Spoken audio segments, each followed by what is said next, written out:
Go. Good morning, my name is Amos Tarfa, and today I'm going to be talking about an interesting quote from a man called Malcolm Muggeridge. I believe he was one who coined the quote, but maybe some other people have said it in different ways.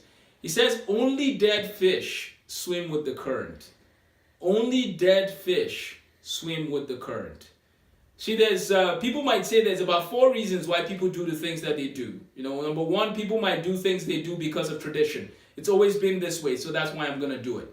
The second reason people do the things they do might be because, everybody's doing it. So that's why I'm going to do it. The third reason people might do things is because it just feels good to do it right now. I don't really care about why I should or shouldn't do it. I just want to do it.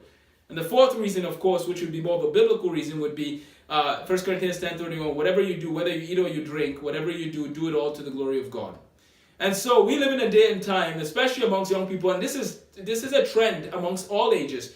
But people have this issue called peer pressure.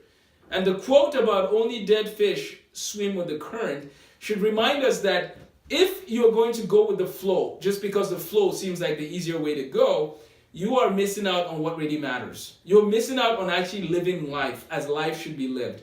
So when you ask yourself, when there's a decision before you, whether it's a particular holiday people are going to celebrate, or whether it's this or it's that, oh, everybody's doing it. Well, everybody doing something doesn't make it right. And the same thing goes with tradition. Just because it's always been that way doesn't make it right either. We have to evaluate the things we do. Why am I doing this? How is this honoring to the Lord? How is this a beautiful thing?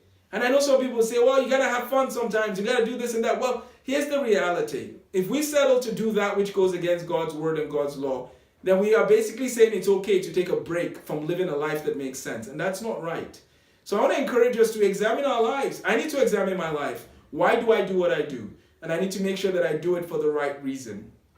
So, as we come to this time of the year, I really want you to think about that. What are things that you are doing that you should probably have nothing to do with? And why are you doing the things that you're doing? Are they grounded in truth?